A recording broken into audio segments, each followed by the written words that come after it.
There will now be an opportunity for silent prayer or meditation.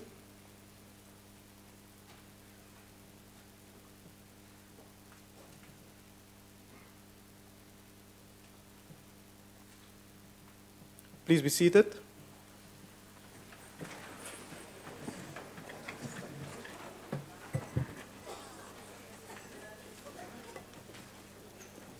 I now request the Secretary to read the order. Debate on vote number 38, Human Settlements Appropriation Bill.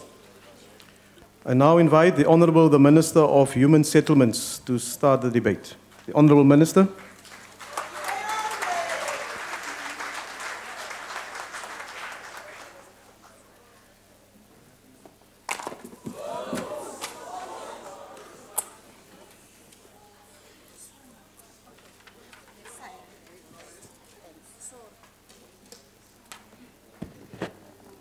Honorable House Chair, thank you very much.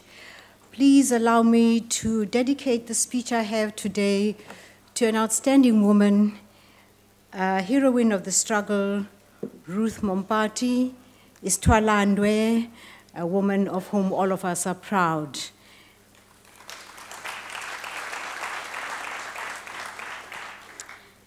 Chairperson, honorable members, invited guests, distinguished guests, all around us here, ladies and gentlemen, we spent the better part of the past year consolidating what we conceptualized in 2004 as groundbreaking policy. It was gratifying and reassuring to see that this groundbreaking policy, as adopted by Cabinet in 2004, is now encapsulated as is in the National Development Plan of 2030. Its basis is founded on solid ground, worked through with the support of the MECs then and my MECs now, worked through with African Ministers of Housing and Urban Development, worked through with the Executive Director of UN Habitat, Dr. Anna Tabayuka, the eminent academic Jeffrey Sachs of the United Nations Secretariat, the World Urban Forum, the Ministers of Housing of Brazil, India, and Malaysia, the Peruvian economist Hernando de Soto, and the High-Level Commission on Legal Empowerment of the Poor. We owe a great deal of gratitude to these individuals and institutions who assisted us to create the policies that we have, for the generosity of their contribution and their belief that we would be the ideal best practice for all developing countries. We have developed our policies over several years now, and we will be putting out our white paper on human settlements based on these and the comments from our supporters and ordinary South Africans who are compatriots who would like to see us succeed. It is important to mention all of this and all of these people who have supported us so that we understand the burden on us to succeed. This was a difficult period for us when we had to sift what worked for us and what did not work. In practice, through a number of pilot projects. Here we are now, 10 years later, much wiser, but profoundly enriched by our experiences. So, honorable members, I can assure you that we have a solid foundation for human settlements and one that we are selling to the rest of the developing world. What will come as a shock to most, because it did come as a shock to us who were pioneering this policy, is that what we were doing and we thought was groundbreaking research was in fact well captured in the Freedom Charter, way back in 1955. We were truly astounded by how incredibly advanced the ANC was under the most repressive conditions. The collective wisdom of our people never ceases to amaze me. The section of the Freedom Charter that relates to houses is in the green booklets I hope that you have in front of you. And as I read to you, to articulate the views of ordinary South Africans then about the kind of society they dreamed of, and I quote, "There shall be houses, and through them security and comfort. That all the people shall have a right to live where they choose, be decently housed, to bring up their children in comfort and security. That unused housing space will be made available to the people to build their own houses. That rent shall be lowered, that slums shall be abolished, and new suburbs built where all have transport, roads, lighting, playing fields, creches, and social centers. How advanced the ANC was then.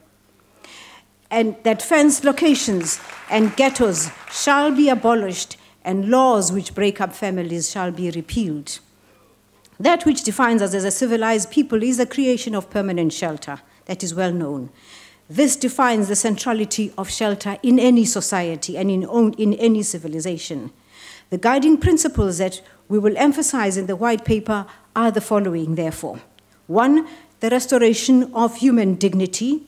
2, the value of money. This requires that our procurement processes should be transparent, efficient, cost-effective, while paying attention to issues of economic transformation.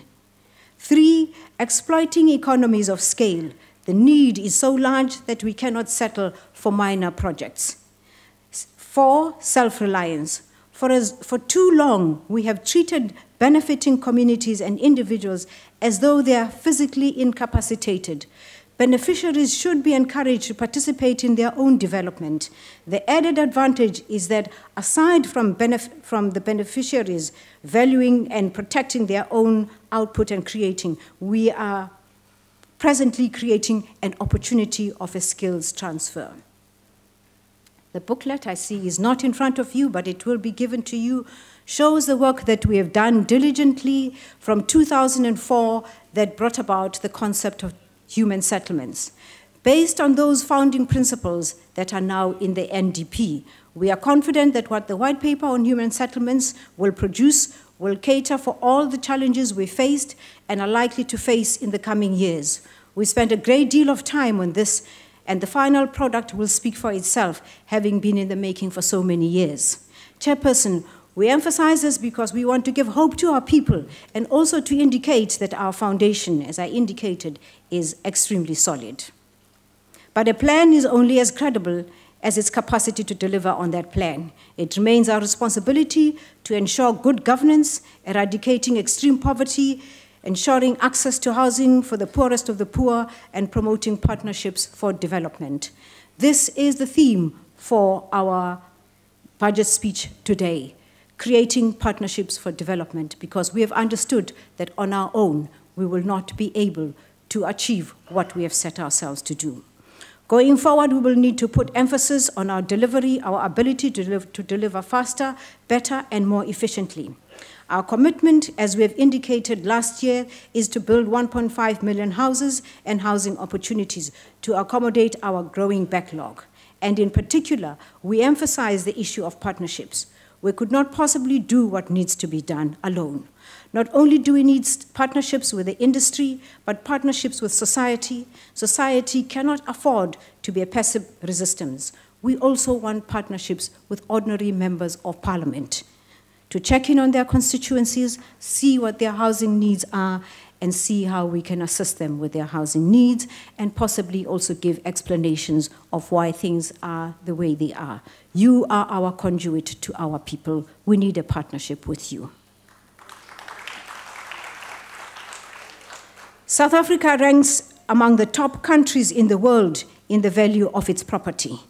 As you are aware, there are huge inequalities in our society. I don't need to emphasize this much more than that, which is not a true reflection of the property vested in an individual. The Department of Human Settlements has a range of subsidies to assist people because ultimately our goal is to promote home ownership. Houses are an asset which can be leveraged to take even the poorest of the poor out of their debt trap.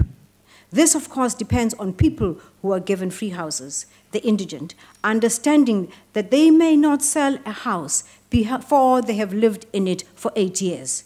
And thereafter, the first buyer, we would like to think, will be the government. We're still contemplating how we can do this. The idea here is that we should keep the stock that we have. Otherwise, it is sold to people who are not indigent, who do not qualify to have a government house. However, it has been very heartening to learn from research done by the department that the fastest growing property market in South Africa has been from the sector that we provide our people. Now, this is something to be very proud of. This is the fastest growing sector in the property market. Our hope is that Our owners selling their houses will do it legally under circumstances that are regulated. Our job as government is to regulate the sale of houses so that the transaction is legal and the seller is well informed and consciously takes a decision to sell. There's a great value in the houses we give our people, and we want them to appreciate that. To the extent that it is possible, I would urge the beneficiaries of government houses, please, to look carefully after their houses and consider before they sell. This is possibly the only asset that can bequeath to their children, because these are the poorest of the poor. They have inherited nothing, their land taken. This which we give them, we would like to bequeath to their children. In time, we might be able to eliminate the inequalities between the races here, where a white child will grow up and be assured of inheriting something from their parents, and a black child inherits a shack. These houses we give you, please hold on to them.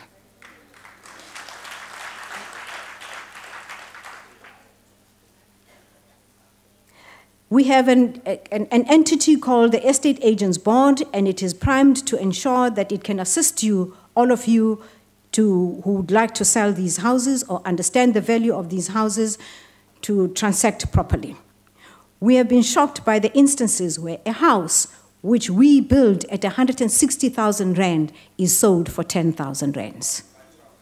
Or 5,000 rand, thank you very much. It doesn't matter. Simply because of the lack of education of the value in the house. We're busy looking at a special vehicle to accommodate foreigners who are legal in the country through the community rental units and backyard dwellers. But we would like to urge our people, please sell, if you have to sell, to a South African who qualifies to have a government subsidized house.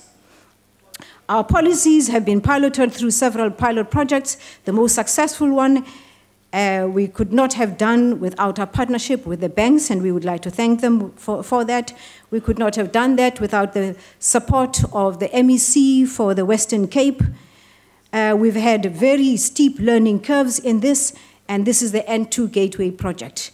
It has been up on the road for the last 10 years, but I want to assure you that by the end of June, phase 1 will have been completed. This will yield 15,000 houses, and this is the first time that we've produced such a huge project. The President has become very interested in this project and will be visiting the area towards the end of the month. I invite members to accompany the President to see what we have done on the N2.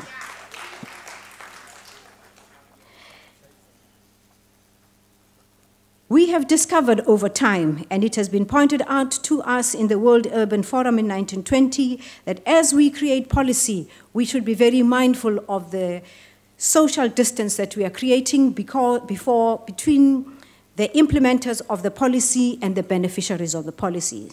Therefore, we have prioritized communication and outreach programs as part of our frontline services to ensure that correct messages reach our people in order to reduce the social distance referred to above. I have decided, therefore, to appoint a national rapid response task team that will help us communicate with our communities before implementing any policies, so that the beneficiaries understand the benefits that are coming to them and those who qualify and what they should do when they receive their houses. This, we believe, will lessen the tension that always arises when there is a development. The task team will also assist us to understand when there is a problem and allow us to rapidly respond to the problems as they arise before they go out to the streets. To assist our people understand our policies, we have, accompanying the white paper on human settlements, created a television series and are rebroadcasting it called Breaking New Ground. We would like you to watch it. It starts on the 13th of May. You will discover from that what has been done in human settlements over the last 10 years and what it is that we would like to do going into the future. It is not propaganda. We've indicated to you last year that we're building 50 catalytic projects. These projects are intended as game changers in the process of spatial planning in our country. They are intended to overcome the problems of the dysfunctional apartheid spatial planning and will shape the future of human settlements development. In other words, the cities and towns that make up post-apartheid South Africa for generations to come will come out of this master spatial plan. The President announced in his State of the Nation address the significant progress that we are making towards the revitalization of mining towns. Human Settlements is focusing on 22 mining towns in 6 provinces. For the last financial year, more than 4,000 units were delivered, mainly in Mpumalanga and Northwest, and we are proceeding apace. We are hoping in the not too distant future that we should, on land that has been donated by Loanmin and Anglo-American, build 10,000 houses to house our miners. In total, the government has committed 6.3 billion over the MTEF period. Of this amount, Human Settlements contribution is 2.1, nothing to sniff at, and the mining houses have contributed an amount of 3.5 billion. We have been approached for partnerships by various other large employees, and we welcome these initiatives. We would like to see people who employ large numbers of employees coming forward to say, how can I help you help my people find accommodation? Chairperson, on the actual budget of the past year, I would like to report that we have spent 98% of our HSD allocated expenditure for the 2014-2015 financial year. Did I hear a resounding? We have looked into the spending pot. We have looked into the spending patterns. Honourable Minister, Honourable House Chair. Can you just take your seat, Honourable Minister? Honourable House Chair. We'll attend to that, Minister. Yes, Honourable Member, why are you rising? Yeah, thank you very much, Chair. We just want you to request the gallery to be quiet. They are participating. Thank you, Honourable Member. I want to request, you may take your seat, Honourable Member. Order, Honourable Members. I want to request our guests in the gallery that you are welcome in Parliament and you are free to observe. However, you are not allowed to participate in the proceedings in the House. Continue, Honourable Member.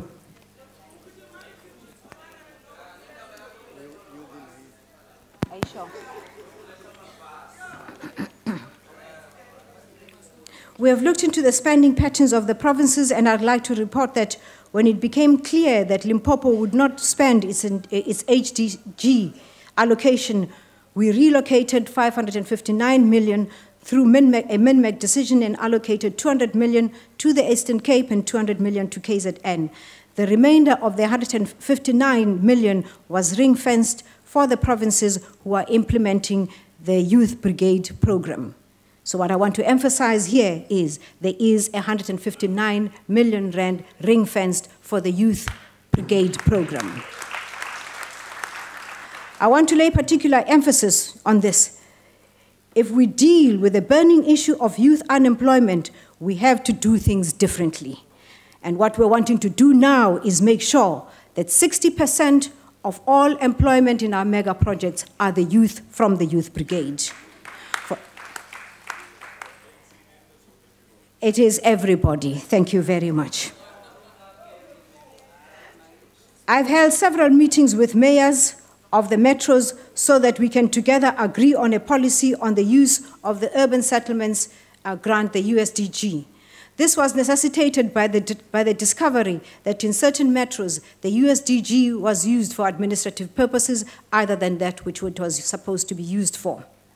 As you know, the USDG is Schedule 4, conditional grant allocation for 8 metros and municipalities to ensure adequate infrastructure development in urban areas in order to address the urgent need of accelerated human settlement development. We have approved the policy on the conditions of the use of the conditional grant, and henceforth, the USDG will be used for the following purposes: land acquisition, bulk infrastructure, basic services, service sites, and the provision of social and economic amenities that support the provision of human settlements. It may not be used for any other purpose except for a deviation request from the Minister of Human Settlements. Together with the Ministers of COGTA and Water and Sanitation, we have had several joint meetings first, and we're very proud of that, with our mayors to discuss the matter of accreditation. This is an ongoing matter, and we hope that we will have an agreed course in the near future and report to the Portfolio Committee on a regular basis. We have sent an interdepartmental team, also again, consisting of National Treasury, the Department of COGTA, and the Department of Water and Sanitation to Nelson Mandela Metro, at the request of the mayor after realizing that they were having difficulties in laying out the housing infrastructure, especially difficulties with their tendering processes. This has been underpinned by a cabinet decision and a memorandum of understanding between the three spheres of government and headed by the Housing Development Agency. We will again report to the Portfolio Committee on a regular basis about our progress in the area. And we invite honorable members to visit, all of you, to visit the Metro and see how it is possible to help and make sure that we are making a success of building houses for our people in that particular Metro. That chairperson is on the allocation made last year. This year, our allocation is 30.9 billion and has been made, and we intend to monitor the performance and outcomes as agreed on. Now I go on to new directions that we are proposing and we will take through for this year to ensure that we can do things differently and better. First, I've indicated to you that we have created a rapid response task team which will interface with the beneficiaries to minimize any conflict and reduce the social distance that normally comes out of these processes. Number two, we are restructuring our policy on hostels. In short, we are abolishing hostels in cities. We would like to gradually abolish these hostels in towns so that hostel dwellers who have lived in our towns for a number of years would qualify for a B&G house or a CRU subsidy depending on their special circumstances. Together with the mayors, we have agreed that the upgraded hostels already in place ought to be bought over by a social housing entity called SHRA and managed through social housing projects. This we will do in every town where we have upgraded hostels and where the hostel dwellers themselves have not taken up residency. The message we want to send to what is otherwise called hostel dwellers is that we have understood your concerns and we've responded to your plea. We request that you allow us to put up temporary shelter while we build permanent units for you. The social housing units will give preference to the under 40s who are working because we want them to have a foot in the doorway so that they too have accommodation. We have discovered in time that those people whom we call hostel dwellers, migrant laborers, are a relic of the past. Anybody who works and lives in a town is an urbanized South African. In the same way as a white who works in Port Elizabeth and has a holiday home in Camps Bay is not a migrant labor. We would like to replace the word migrant labor. We would like to work with the mining sector to see that these people are given their rights in towns. And we put past to a society that is based on the migrant labor system. It has been an insult to us, and it continues to be an insult to us. 3, as we continue upgrading informal settlements, we will now prioritize backyard dwellers. These are people who have largely had their children first-generation urban dwellers and have been sitting in the backyarders and have complained that we're not prioritizing them as we prioritize people who come in informal settlements and give them priority in our allocations. We would like to say to our backyard dwellers, we are not ignoring you, we are attending to you, and we will be at your door very soon, making sure you are adequately housed. The USDG, we want to use part of the USDG grant to keep our cities and townships clean. Clean cities is an economic, environmental, and hygienic necessity for all of us who live in them. We have a commitment from the mayors that they will adhere to this and pay particular attention to the cleanliness of our townships. Our cities are becoming very clean, but our townships are very dirty, run by the same municipalities. For this purpose, we require an amount to be ring-fenced from the USDG to employ youth brigades to keep our cities and townships clean. This will provide employment opportunities for our unemployed youth and ensure that all of us live in pleasant, healthy conditions such as those that the people who live in Camps Bay live in. So too do the people of Philippi need clean and pleasant environments to live in. Additionally, we have taken it upon ourselves to provide the indigent with free houses. We would like those who have free houses from us in return to look after their houses, to fix the broken window, and keep their stands clean. This is a partnership we would like to have with them. Please look after your houses and make sure that you can realize the value inherent in it.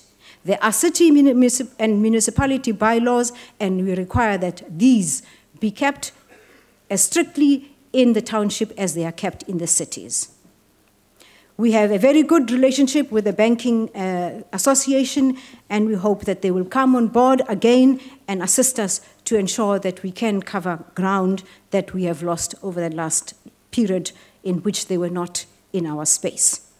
We need this partnership because every mega project we have built has been built with the support of the banks. The subsidy quantum. MINMEC deliberated the subsidy quantum and decided for now that it will remain unchanged at the current financial year. We remain very concerned about the subsidy quantum. When Minister Nomvula and I were ministers, the subsidy quantum was in 2009 was 77,000 rand. It now stands at 160,000 rand, 573 rands. Completely unacceptable if we want to cover 1.5 million houses. We are looking at ways in which we can introduce new technologies so that we can spread what money we have as far as we can take it. We are aware of the inflationary pressures that are upon us, but we would like to do things differently so that we can maximize what we have.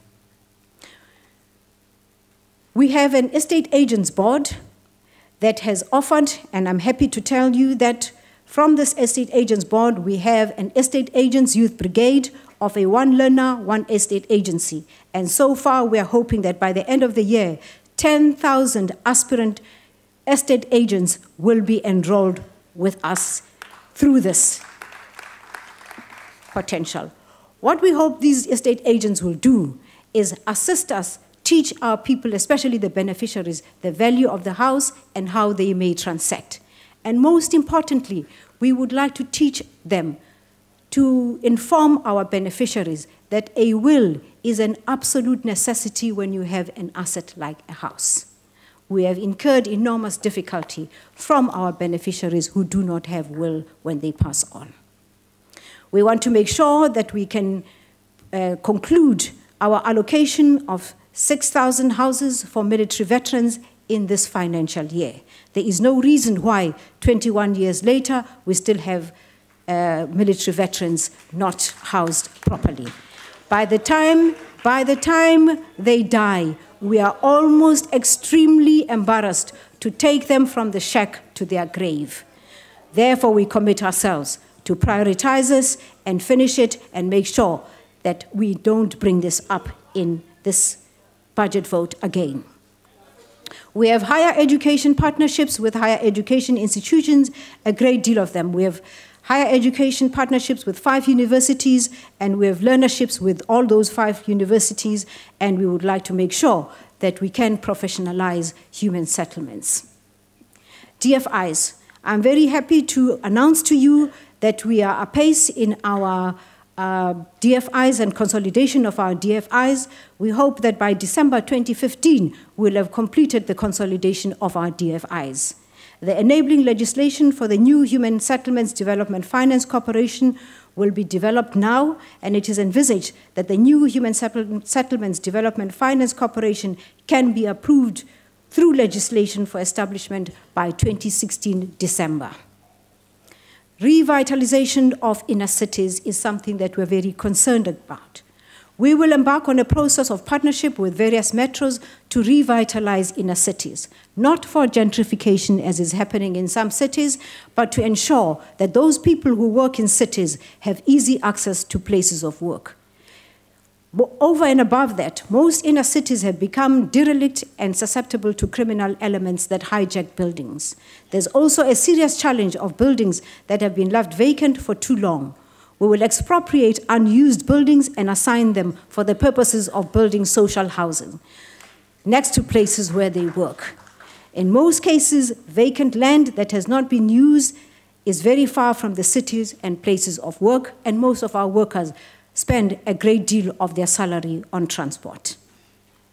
What we want to do is to see the inner city change and accommodate working class people who will walk to work. Number 14, we would like to review the tender system. We have had a great deal of problems. Yes, Gulova, I send the kiss back to you too. We will review the tender system as it is currently formulated. The current system is susceptible to abuse, to corruption and manipulation. A tender system is in respect of housing and the acquisition of related services, but in this case, it is fixed. Because the price of the house is fixed, there is no room for competition. The land is given through us, and the house has got fixed specification. Honourable Minister, we envisage a new procurement system. We envisage a new procurement system, and we ask of you to assist us in this way, to make sure that our systems are clean, corrupt-free, that they have value for money, and we are able to produce the number of houses that we would like to have. Chairperson, thank you very much for all the time and the 3 minutes you have taken from me. Thank you very much.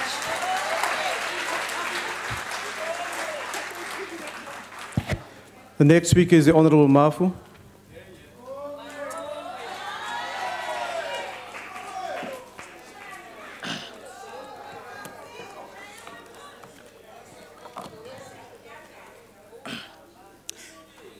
Sihlalo bekekileyo umphathiswa wezindlu nokuhlaliswa kwabantu unkosazana Lindiwe Sisulu, usekela mphathiswa wezindlu nokuhlaliswa kwabantu unkosazana Zowukota Fredericks, abaphathiswa bamaphondo abakhoyo kulendlu, amalungu alendlu yomthetho endibathanda kakhulu, amagosa asebenzela elisebe ekhokhelwa ligosa elinhloko umnumzana Thabani Zulu, abasebenzi beparlamente abaxhasele komiti, indwendwe ezibalulekileyo, manene nani manenekazi, Mzansi Afrika wonke.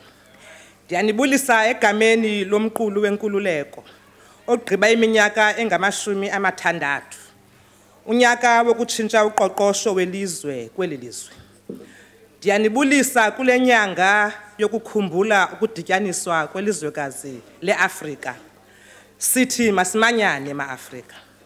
Honourable Chair, the clarity and correctness of the ideas of the Freedom Charter testify to the revolutionary maturity of those responsible for drawing it, the people of South Africa, led by the Congress leadership. That it has outlived its critics reaffirms the necessity of it as the definitive expression of the goals of our national democratic revolution. It remains the centerpiece of the ideological orientation of the African National Congress and its leadership in constructing the new South African state. It remains a totem of the struggle. It reaffirms democratic, non-racial, non-sexist principles, but most importantly, it is a struggle in progress. 26 June 2015, therefore, South Africans, is a date that we have with you when we would be celebrating the 60th anniversary of this charter.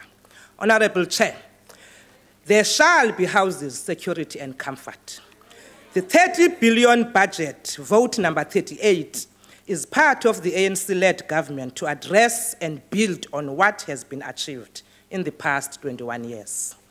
The Portfolio Committee has considered this budget, together with the department's strategic plan and annual performance plan for both the department and its entities, and it has interacted with the Auditor's General Office as part of its oversight role.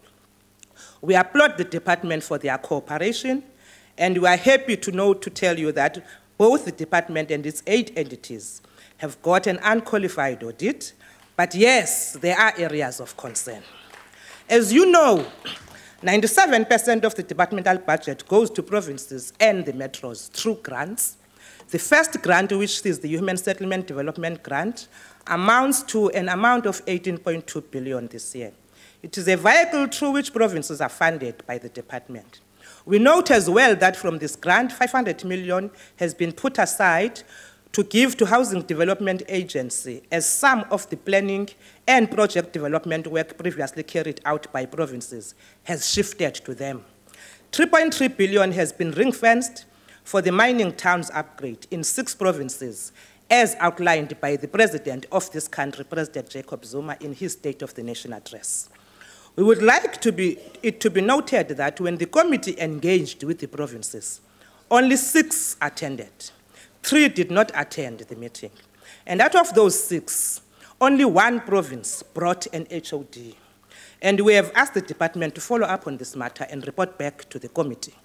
We would also like to put it on record that when we engaged with the Gauteng province, Tshwane, as a metro, did not attend the meeting. And we are still awaiting an explanation. Limpopo province is of concern to us, but we are very excited about the intervention that the department and the ministry is putting in place to deal with this matter. We have engaged, in my engagement with the MEC of KwaZulu-Natal, he mentioned his concern about the budget that is allocated to his province. My response was, spend what you have. Let us see the output, come back to ask us for more money when you have spent what you have. The second grant, which is the Urban Settlement Development Grant, which is the USDG, which amounts to about 10.5 billion.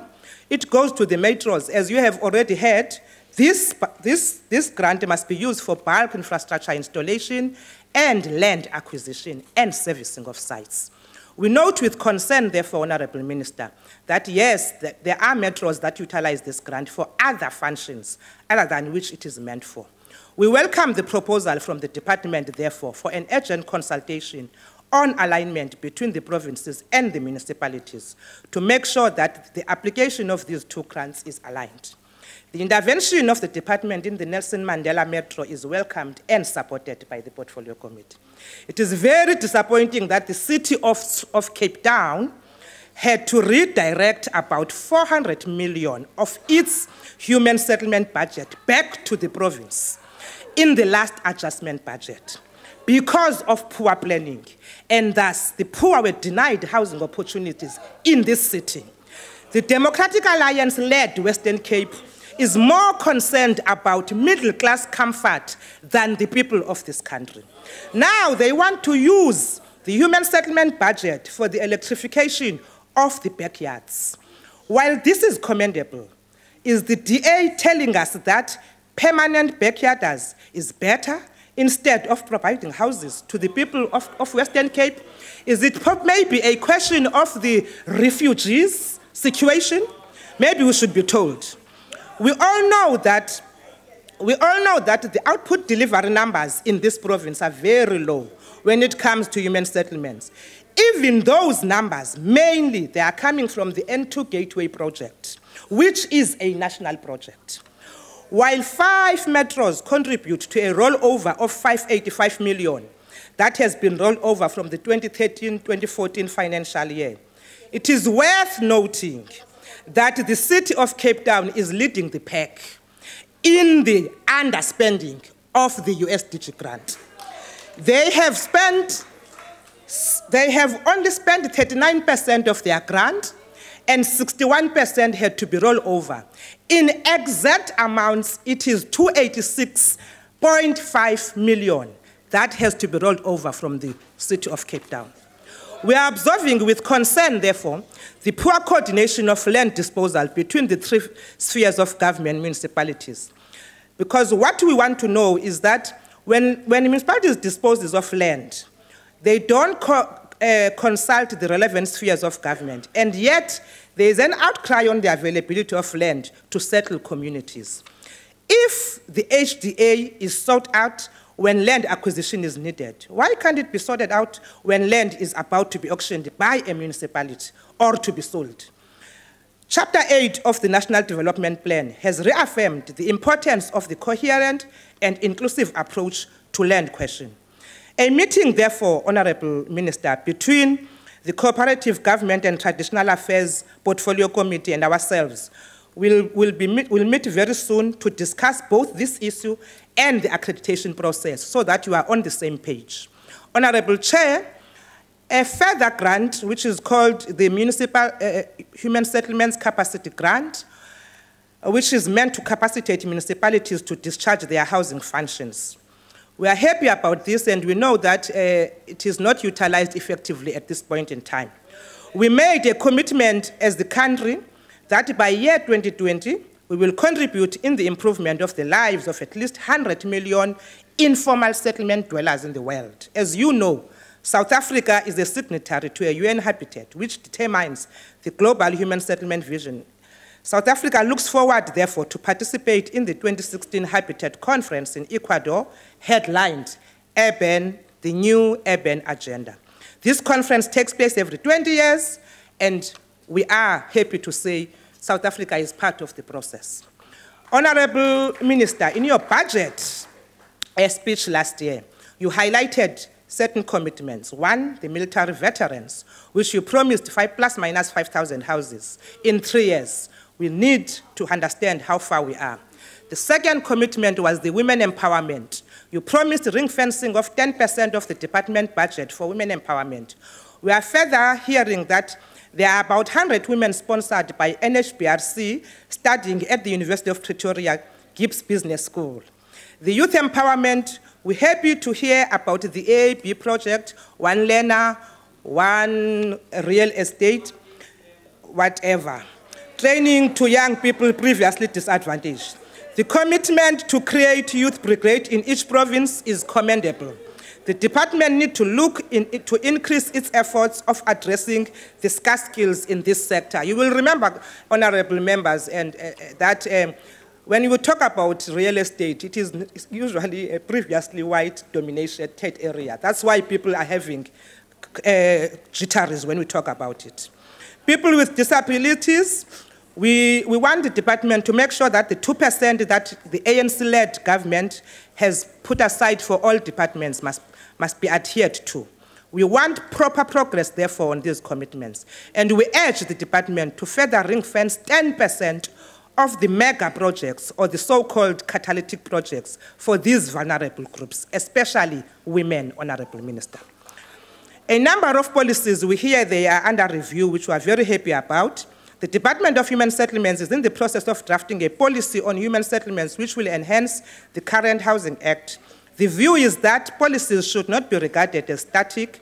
They should from time to time be adjusted to suit the times of the day. The Property Practitioners Management Bill under EAB is under review. The Consumer Bill under NHBRC is also under review. Issues raised with the department on some of its entities has been addressed, and others are work in progress. We are very happy about that. The progress on the consolidation of the department's financial development institutions is welcomed.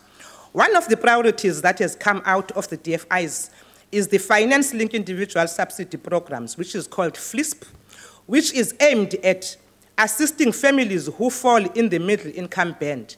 That is those that don't qualify for the government subsidy, and yet they do not qualify for a government house as well.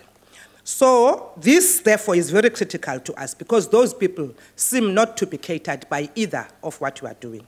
Entities are an important support system to the department.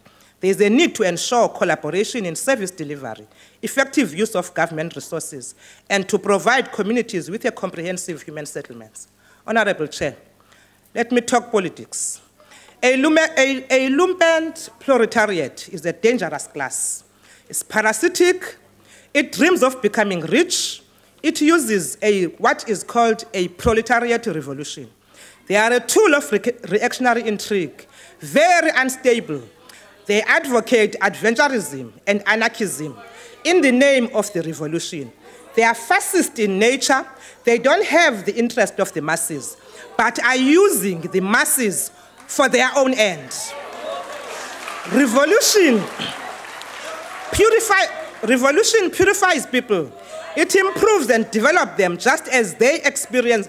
An experienced farmer corrects the deficiencies of their crops and strengthens their good qualities. Lumpens are often a product of resisting this process. Analysis must be profound and exhaustive so that there will be no mistakes, no shortcuts, no desperation of a red regalia to be wanting to be seen as a revolutionary. No one can call himself or herself a revolutionary as if it's a diploma to you, given to you by a university. After you have struggled to pass your matric, and then with your results of your matric, you call your pet project a party, you all know what that party is. Honorable Chair, Chair Kwevara once said, if you thought Order, honorable members, by order. political power, imperialism is finished, then we need to take a vacation to the moon. He further said, when a leader is most attacked and a party is most attacked, it undoubtedly is a better party and a better leader. Ngoko ke, ayambona uKhongolose asina ngxaki, asingcangcazeli, siyakumkhokhela simphathe adabuye uYesu. We are the hope of the unredeemed South Africans. Democratic governments, even before they ascend to power, are compromised by a series of concessions they have had to make beforehand to survive. Let's keep our eyes on the ball and ensure that our households have adequate housing in better living environments and delivering settlements that are spatially, socially, and economically integrated. Poverty, unemployment, and inequality must be our main enemy. Let us not be sidetracked. ANC knows that political power is the instrument for the conquest of the economy and for making a national sovereignty in its broadest sense. Hence, we adopted a radical economic transformation agenda. The ANC-led government is reversing past imbalances and creating a better life for South African citizens. And we believe that this budget is an instrument of change. We are convinced that this budget vote, Honorable Minister, reflects the funding of the policies of the African National Congress and this government program. As this portfolio, therefore, we appreciate your efforts, Honorable Sisulu. Honorable member, your time is now expired. Thank you very much. The African National Congress supports the budget. Order, honorable members. Order, honorable members. Order, honorable member. The next speaker is the Honorable Ghana.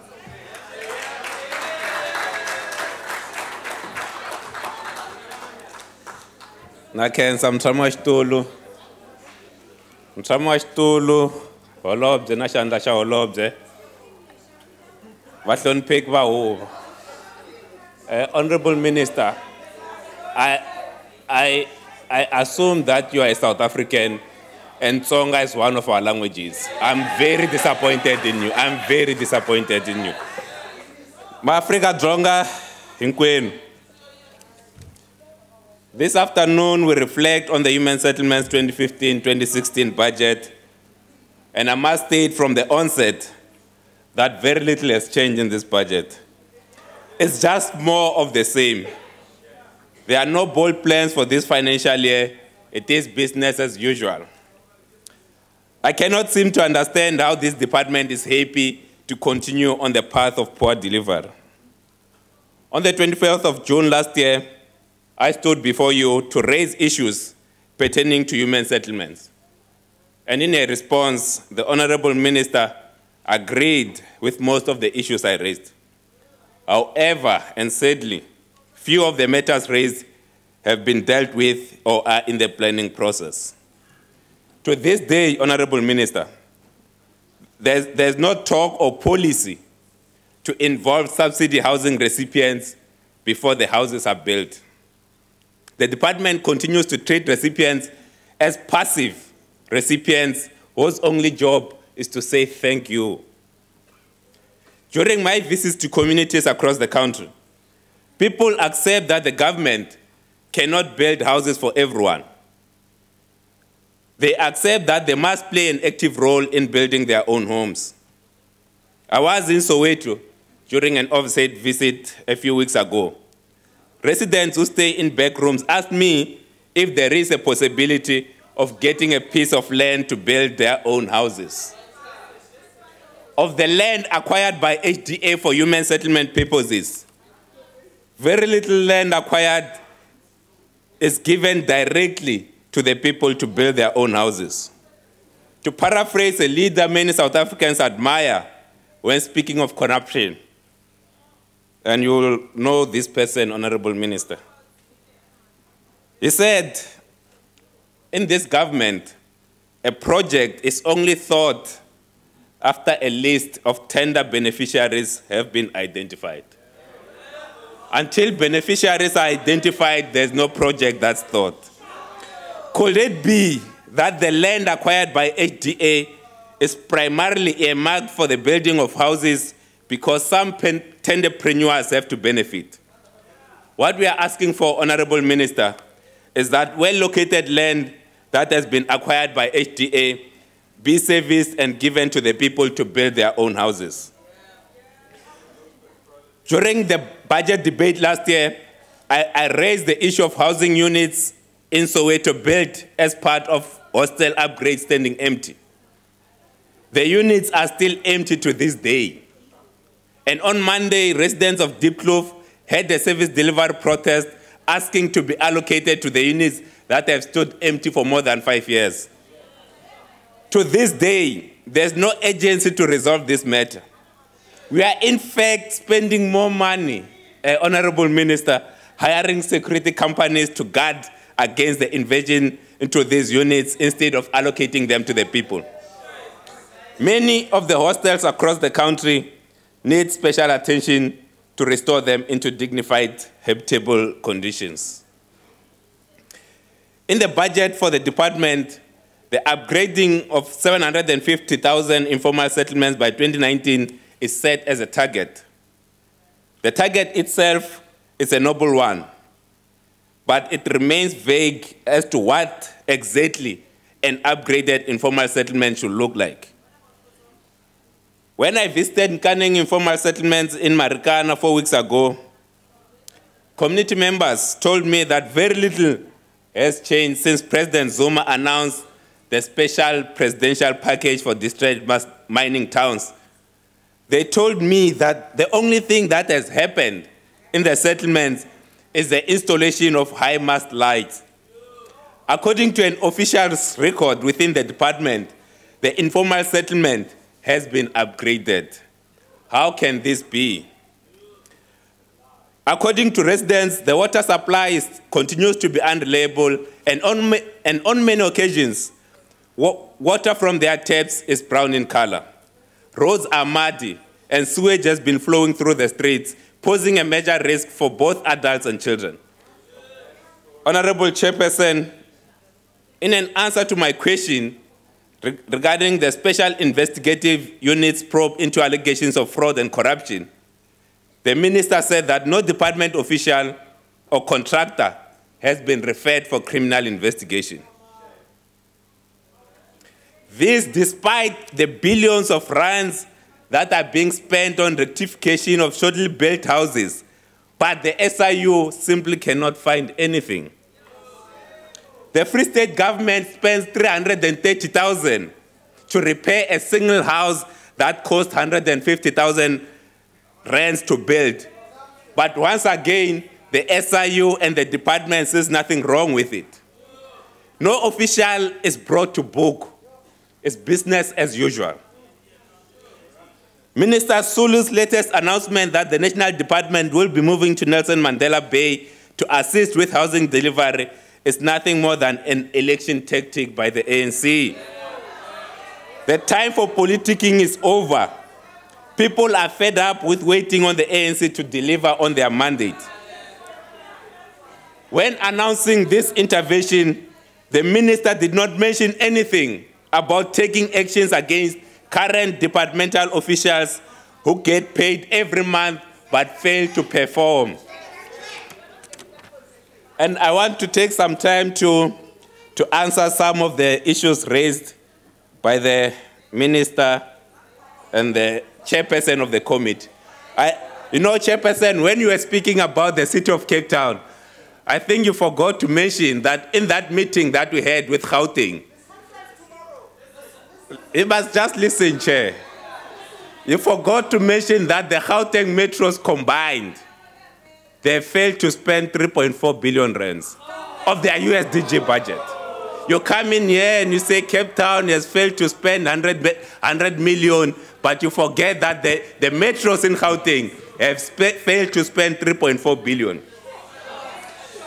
And Honorable Minister, on your statement that you want to abolish hostels, I do hope that you've had interaction with the hostel dwellers themselves.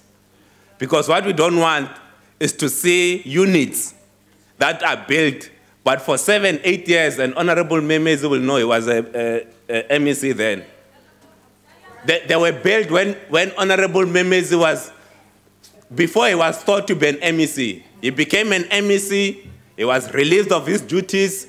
Today is a member of parliament, the houses are still empty. In fact, they were built when Honorable Nomvula Mkonyana was the MEC. To this day, those houses in Deep Kloof, Meadowlands, and Zimhlope are still empty. Let's make sure that when we build houses, we have involved the hostel dwellers. And in conclusion, Honorable Minister, I want to make a proposal to you. The DA believes that the time is right for us to review the upper income range for people to qualify for social housing. The 7,500 rand in 2005 is not equal to 7,500 rand in 2015. The rental costs are going up each year, but the income range is not being changed. People are unable to afford the rental payments as the cost of living, due to our poor performing economy, is continuously on the rise.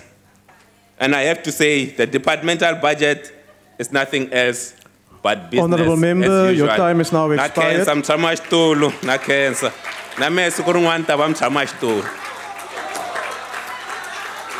Thank you, Chairperson. Order, honorable members. The next speaker is the Honorable Tobongana. Order, honorable members. Order, honorable member. Order, honorable members. Honorable Chairperson, Honorable Minister of Human Settlement, the EFF rejects the budget vote 38. The medium-term strategic framework prioritizes the development of 1.5 million housing opportunities in the next 5 years, but urban housing backlog alone stands about 1.5 million, growing at a rate of 178,000 units a year. This alone stands about growing a rate of 178 units a year. This means that even 1.5 million houses are built in 2020, at least 1 million families will still be out houses.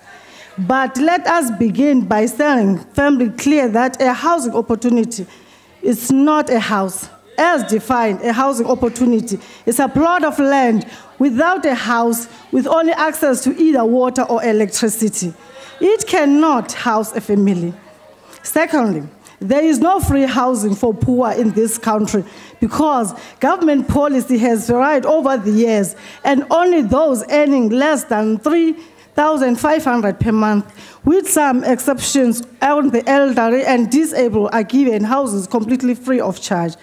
This is despite the fact that to the right housing is protected in the Constitution. Fulfilling this constitutional right to housing requires adequate and available land, appropriate services, such as the provision of water and the removal of sewage, which is not the case in Thembalihle in Lenasia and Lolitu in Joburg, where a 92-year-old Mama Joyce Nyoi has since applied for a house in 1996.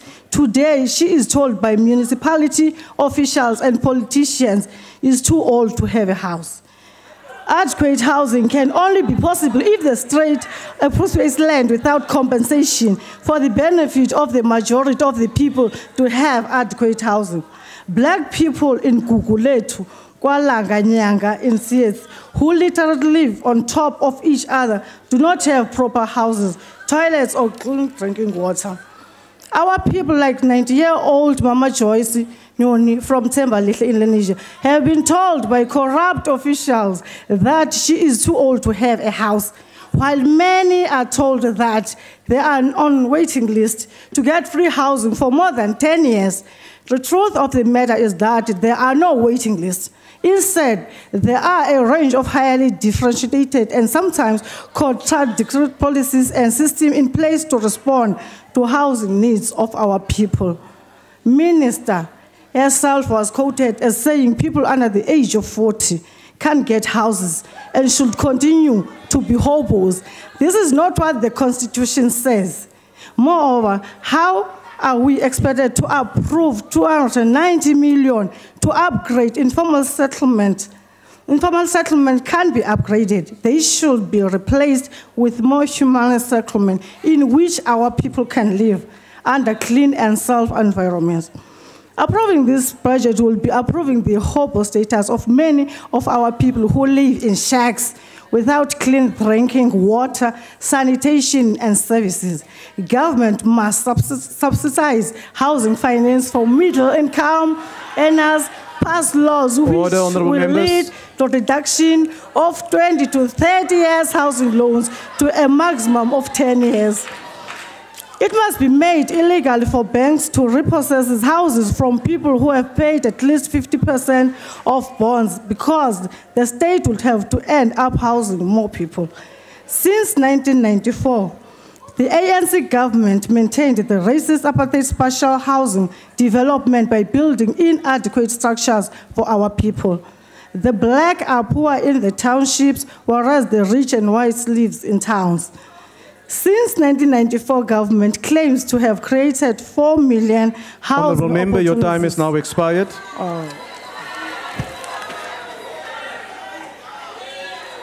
Order, honourable members. The next speaker is the Honourable Carter.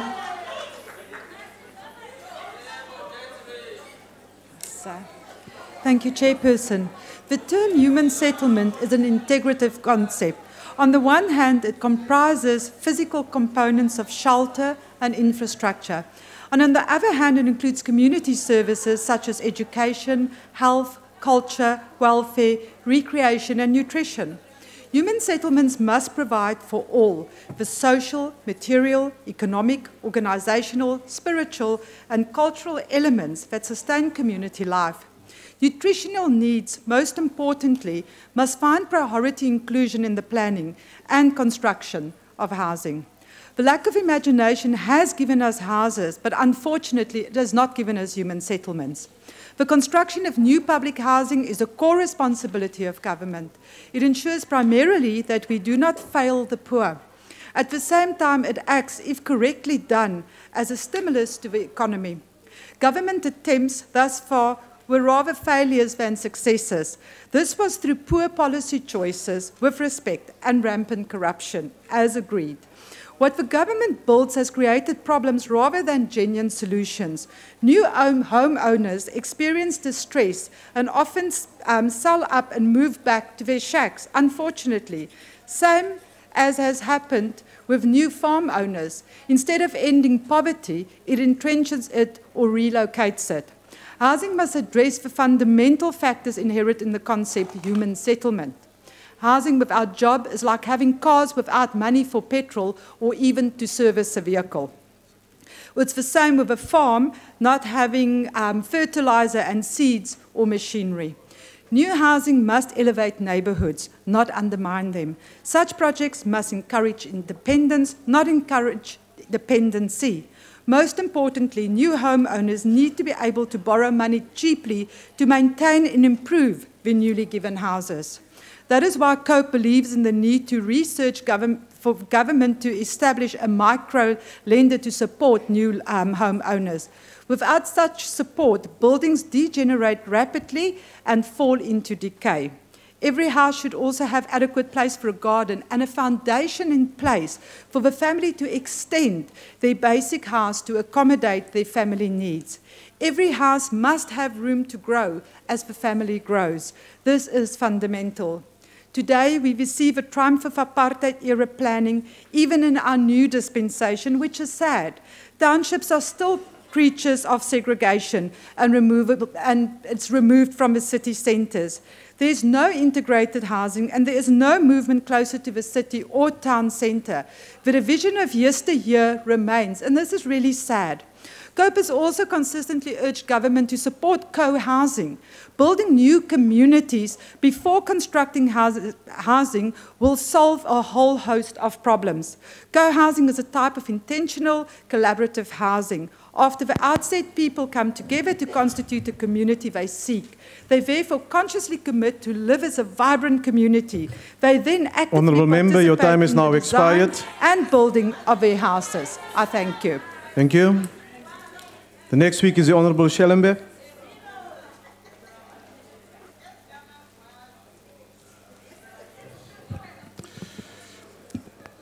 Honourable Chairperson, Honourable Minister, Deputy Minister, and Honourable Members. The National Freedom Party, having considered an obligation placed on the state to provide access to adequate housing to its citizens, welcomes the budget of 30,943 million.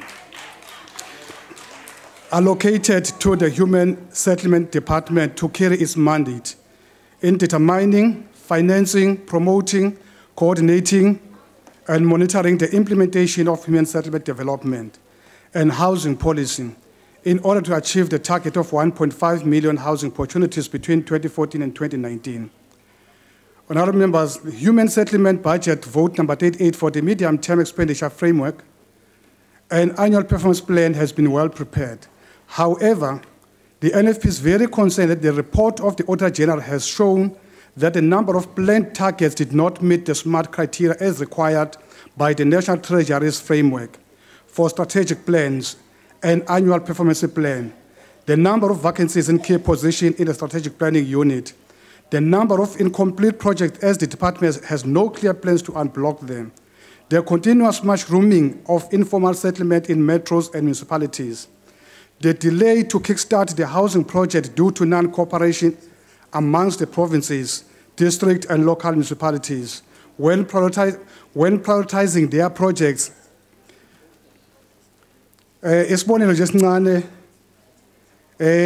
kune project nje lapha eMimosa Dale phase 2 inamba yayo K111203 kumasipala waseMtshezi la kwaphaswa khona iproject ngo-2010 yethula inkontreng kodwa kwenzeke lutho kukhonjana ngemino phakathi kweprovince idistrict nomasipala. Uma lezi zinto lezi zingalungiswa ngeke lifezeke iphupho lokuthi kube lezindlu ezu-1.5 million. Honourable Members, it is not the first time to experience these problems in the department, as this has suffered thousands of homeless people who could have accessed the housing opportunities if the department was performing as per the National Development Plan. The target of 1.5 million housing opportunities will not be achieved if the non-performing provinces are not capacitated, especially in Limpopo, as our visit to Limpopo as a committee on human settlement proved to us that officials from province and municipalities were not well capacitated to accelerate the service delivery of housing opportunities in terms of an outcome-based performance approach. Qiniso ukuthi ngempela imali engaphezulu kwe-billion lapha eLimpopo igcina abantu bengayitholanga ngenxa yokuba ngamathenda nje. It is very disappointing that the program management unit has been allocated with 169.98 million, and of that amount, 73.7 million goes to consultant and professional service to support. Honourable Member, your time is now expired. Thank you. Thank you. The next speaker is the Honourable the Deputy Minister of Human Settlements.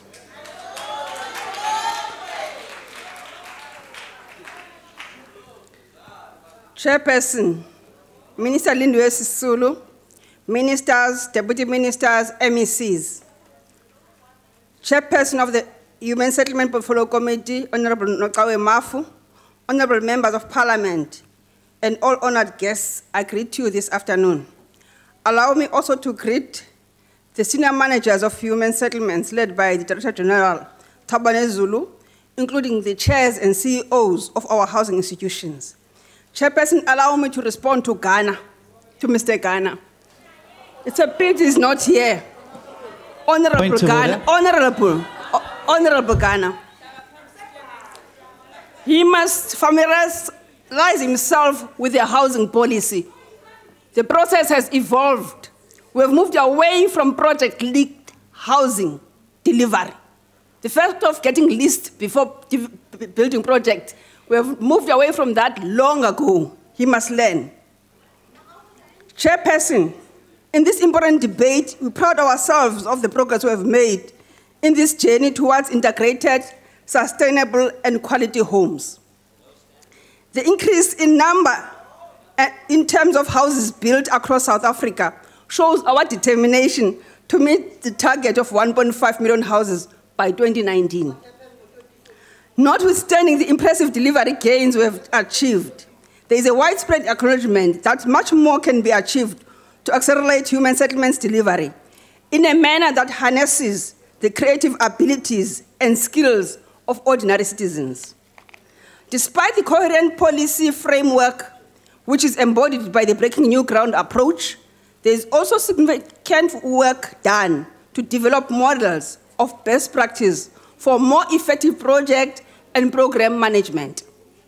The National Development Plan maintains that it is impossible to develop and maintain a sustainable human settlement in a participatory way if communities are disorganized and fractured, if they have little confidence in their municipalities. It is therefore critical that managers and practitioners in the human settlement sector in the three spheres of government have capacity to ensure that communities are capacitated to participate in the development of their communities. These managers and practitioners must be able to set up systems and transfer skills to these communities for nurturing of active citizenship and enhanced citizen capabilities. It is paramount that this new cadre of civil servants must adhere to the high level of integrity and that they are committed to serving the community. He or she must have a culture of a cadre who's willing to go extra mile in serving the needs of the community. The protests that we are having in our communities, particularly around housing, speaks to the issue of social distance and alienation of ordinary citizens.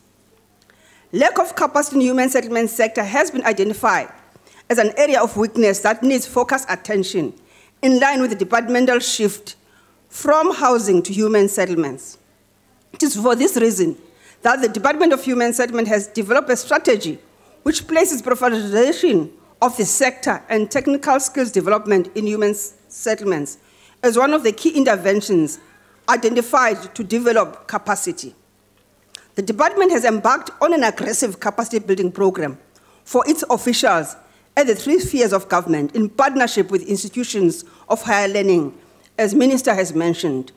We are excited about the progress we are making in the Nelson Mandela University, the Department of Human Settlements and the University Wits School of Governance has partnered in the development and implementation of a certificate program targeted at housing officials whose main responsibilities are around project management, housing planning, service delivery, and policy development.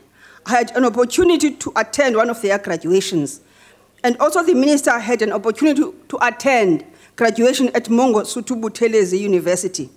We are also in partnership with CPUT, whose model is work integrated learning, It's an educational model that combines classroom learning with practical experience in the workplace. Students build PHP housing and go back to the class. As government, we are proud of the fact that these institutions of higher learning are able to play such a critical role on the area of human settlement. To ensure youth participation is implemented in the human settlement programs, the Minister hosted a National Youth Summit together with Department of Small Business and the Presidency. The summit was attended by leadership of youth formations and stakeholders, targeted at empowering the young people. The call was made to youth to actively participate in the implementation of social contract for development of sustainable human settlements. The Youth Brigade has been spoken about at length, and I'm glad that NHBRC is doing the training for this brigade. Women and youth are a pillar in any society in the world, and by empowering them, we radically change our economic environment by creating skilled, employable, and self-sustainable individuals. The Department of Human Settlement is working on a range of measures which are geared to support women in human settlements and emerging contractors in the housing sector. These measures will look at addressing the issues such as access to bridging finance, credit, lack of skills, and lack of supportive institutional arrangements within human settlements value chain, and also to address the inability of women contractors to access the 30% set aside in provinces. NHBRC has trained 20 women. These women were trained by Gordon Institute of Business Science. I had an opportunity of meeting these courageous women on the International Women's Day. The minister also directed that NHBRC should add 80 women for training. This training affords women an opportunity to develop business leadership and entrepreneurial skills. This event was also attended by Mr. Gweta, Managing Director of Nurture. We will continue to partner with SAWIC and other women in building houses. Women's Build has been successful in creating awareness on critical role played by women in the housing construction. All provinces must embark on this program. PHP. Enhanced People's Housing Program is aimed at creating an opportunity for ordinary citizens to partner with government. In this program, there is a demonstrative evidence that the communities do not want to be passive recipients of government delivery, but they want to be active participants. They want to be part of the change they see in society. People are encouraged to save and build houses for one another. The houses that are built through PHP are of good quality and much bigger than those provided by government. It's unfortunate that not all officials embrace this route. It is perceived this route is slower than the developer-driven approach. Minister, I think there is a need to fast-track human settlement cooperative policy as a response to government's call for establishing, supporting, and partnering with cooperatives in the delivery of services. What is most important about PHP is that these houses are never sold. There is no confusion about the allocation criteria, and it builds social cohesion. Building houses for military veterans is a demonstration of the fact that our freedom was never free. Hence, this government will never forget those who have contributed immensely in bringing about this democracy we enjoy today. I am more happy to report that last year, this department handed over a house to Mama Kotane in Vleehof. The provision of houses to Mama Kotane in Vleehof, yes. Suga. The provision of houses to military veterans is spearheaded by the Department of Human Settlement and the Department of Military Veterans. Point of order, Chair. Honourable Minister, let us take a point of order. Chairperson, is it parliamentary to say hi sugar in Parliament? I get it, it's not. Continue, Honourable Minister. It is heartwarming that as government we are making inroads in the transformation of property market for the better, as led by REMAX. We hope that other estate agencies will follow. Chairperson, we are pleased to announce that... Honourable Deputy Minister, Honourable Member, you want to? Can I ask the Minister a question? No, no. Chairperson, we are pleased to announce that the African Union has established a specialized technical committee of ministers. The last meeting was held in Congo, Brazzaville. South Africa is a member of the Bureau. Our goal is to ensure that Africa adopts a Charter of Human Settlements. We attended the UN Habitat Governing Council in Kenya in April. One of the major outcomes of deliberation is adoption of international guidelines for territorial and urban planning. Plans are advanced in preparation for the UN Habitat Conference 3 in Ecuador in 2016. We are continuing our work with international partners such as UN Habitat, Cities Alliance, IPSA, Cuba, Denmark, and Netherlands to learn from their best practices. Please conclude, Honorable Minister. Thanks. The Honorable Pam Mungwanya.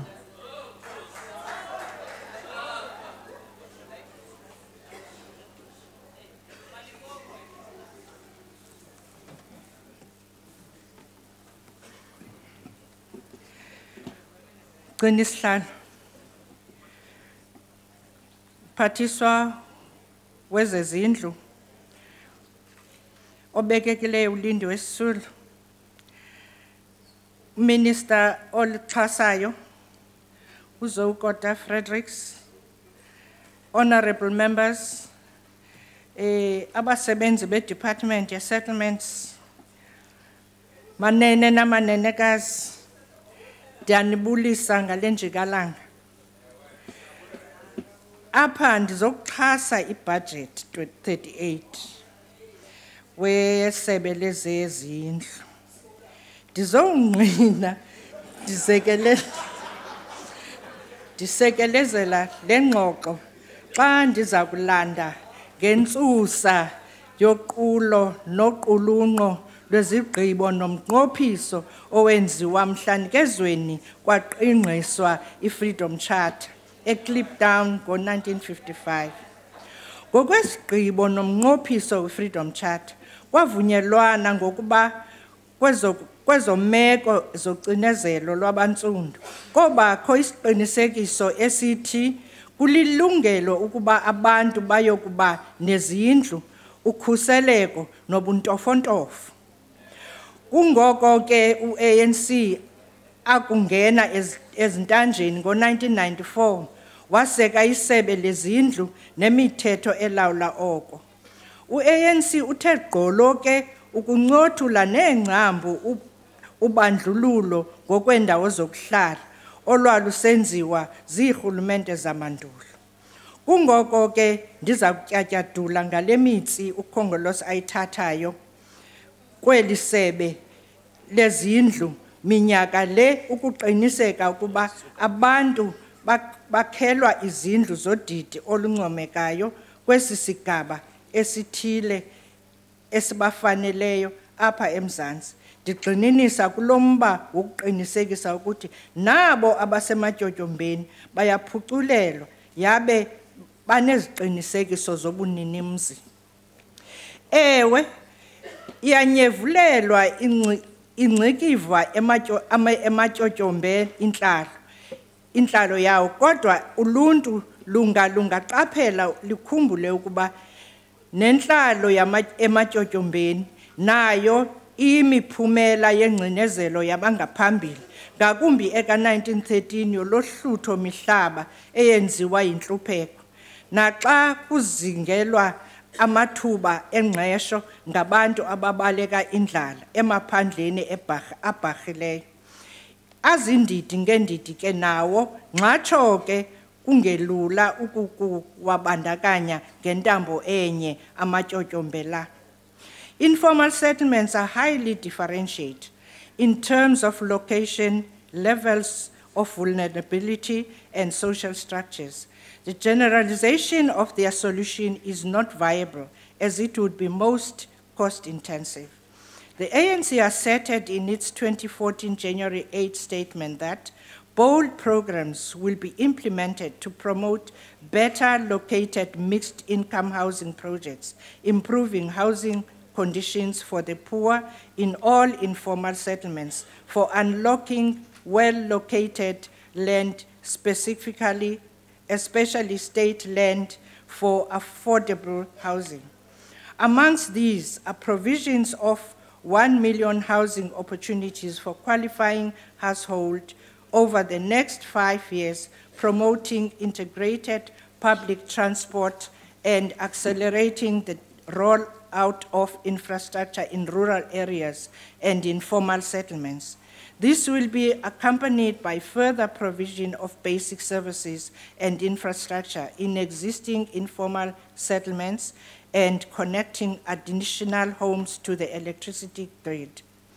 The ANC further committed to accelerate the provision of basic services and infrastructure in all existing informal settlements to fulfill the 2014 election manifesto, A Better Life for All, and together we move South Africa forward. Chairperson, the legacy of separate development, divisions of exclusion, which past governments of apartheid regime enforced, have to be defeated and obliterated. The legacy of apartheid spatial patterns and the changes of rapid urbanization must be dealt with through integrated urban development. The ANC over the years since the democratic breakthrough has built free houses for the poor. ANC has undertaken to improve living conditions through its programs of Department of the Human Settlements. In this regard, informal settlements must be formalized, upgraded, and the basic services be provided to them, and they are in the process. However, eradication of informal settlements and the bucket system remain critical for the improvement of lives of some South Africans. In the next 5 years, the ANC will continue through the Department of Human Settlements, will continue to expand access to housing and integrated human settlements, expansion of access to water, sanitation, and electricity through the Informal Settlements Upgrading Program. There are no quick fixes for spatial transformations, but careful consideration of how and where we build infrastructure and housing could change the trajectories of spatial development and considerable gains for ordinary citizens and the national economy. The ANC-led government, despite all the challenges it was confronted with since its assumption of power, has made considerable strides in development of holistic human settlements. This is a BNG project which the minister had alluded to previously, earlier on. These projects include these projects include the N2 Gateway, Vulindlela Settlement, Cosmos City, to mention but a few. What a good story. Chairperson, also according to Census 2011 data, there is vivid indication that the number of households living in the shacks has stabilized nationally through the provinces. On average, those shack dwellers registered in Census 2011 are recorded to have upgraded from 2001 into better dwellings. By far, the most significant improvement has been the access to electricity. In 2001, census data reveals that 37% of households in shacks had electricity. The percentage had increased to 43% in 2011.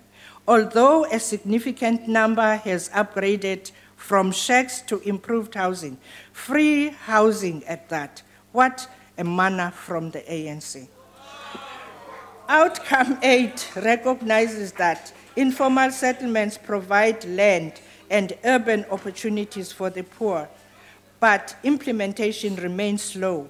In terms of the progress report of the MTSF 2014-2019, it has been noted that one of the key challenges when it came to sustainable human settlements is the weak performance in the upgrading of informal settlements. It has been proposed that The National Upgrading Support Program, NUSP, must integrate its support with the Extended People's Housing Project and the Metro's informal settlement upgrading using the Settlement Development Program, USDP, to accelerate delivery and correct the slow delivery. The National Development Plan notes that the informal settlement upgrading program will be scaled up and more coherent multi-segmented social rental housing program, which includes backyard rentals, be put in place. Now let me talk about the title deeds. Honorable Chairperson, the elimination of the title deeds backlog remains a colossal challenge and contributes to the informal sales and undermining of the integrity of the entire deeds registry system. The relevant government spheres will eliminate the backlog of title deeds. New homeowners on the subsidy market will be issued with the title deeds on legal occupation per genuine and approved lists. One of the goals that are set out. Please, Honourable Member, conclude. Thank you, Chairperson. Also, the ANC government has made some advances ensuring secondary property market and as suggested by the BNG program.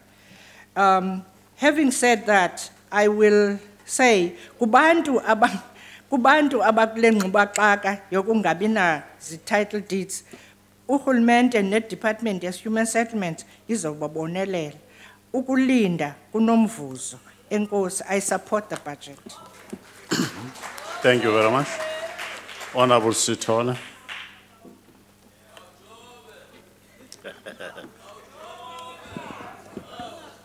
Honourable Chairperson, there are still many South Africans living in filthy and squalor informal settlement with little or no access to basic services. Many of our hostels remain in condition not fit for livestock. They are overcrowded and are in critical need of maintenance, but there is still no budget for this. Kodwa ke osekungiphazamisa kakhulu Minister ukuthi ku committee awuzange ukukhuluma ngokuqedwa kwamahostela. Namhlanje usuzokumemezela la ukuthi uqedwa kuzoqedwa amahostela. Kungakho ke lokho kwenza ukuthi la mahostela angabi nayo budget yokuyowanceda. Nanokuthi ngifuna ukukhumbuza uMinister ukuthi kunabantu abawu11 abashone eKagiso ngenxa zokwehluleka kwedepartment ukuthi abantu babuyiselwe endaweni zabo. Abawu11 abashonele kuma temporary structure. The backyard are also still the backyard dwellers are also in the increase with some homes living more than 50 people living on the small property. In every confined spaces and without access basic services.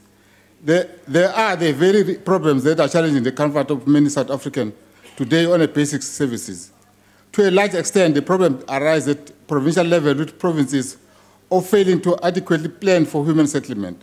The department has shifted money from Limpopo to other provinces due to the lack of adequate planning by the Limpopo province and their failure to utilize their budget. Whilst Gauteng does not spend its entire allocation from treasure, which is shocking, especially since informal settlement are mushrooming around the province. Local government also experience a great divide in human settlement service delivery between municipalities that are accredited and those that are not in a capacitation of officials remain a challenge. The department needs to focus on the capacitation of the municipalities because most are using the grant improperly. This is associated with the lack of understanding of purpose for which the grant exists. Government says we are doing well. We are doing well, we can. We say no, we are not doing enough, and that you can do better. These departments can do better, and this is a kind of culture that we would like to see developed here. A culture in which every rand spent is well spent.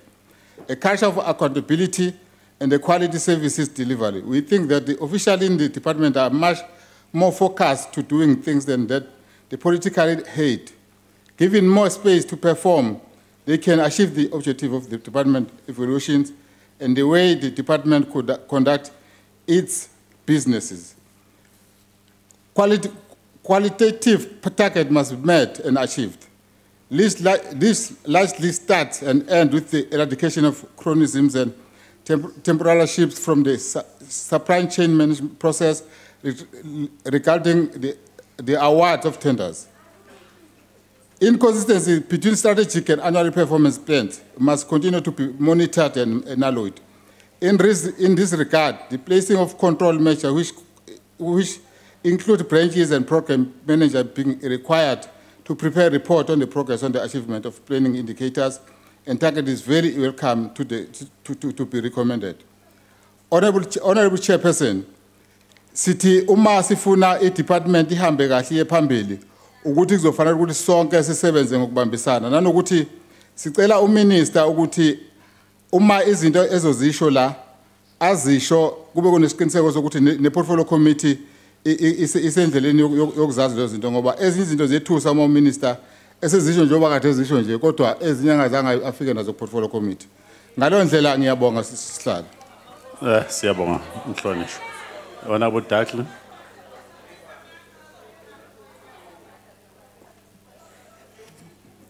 Thank you, Chair. The need to deliver housing is as pressing as ever, with an estimated 2.3 million households still in need of suitable living conditions. The ACDP has always maintained that in order to deliver cost-effective and sustainable housing, the skills of communities and individuals will need to be utilized, and that it is important that people and communities take ownership and responsibility for building and maintaining their own homes in partnership with others. With the steady flow of individuals and families from rural to urban areas in search of work, education, and a better life, not only will more and more accommodation be needed, but it will need to be planned way more effectively than it is presently to ensure people are housed where they have access to job opportunities, transport, schools, clinics, shops, and other amenities.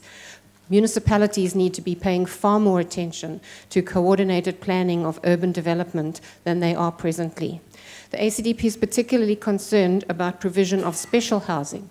We are aware that NGOs and civil society have been advocating for more than 15 years for capital funding to be made available to NPOs for the provision of group housing for low-income people with special care needs. And that joint special needs group housing research and policy development process was initiated in 2014.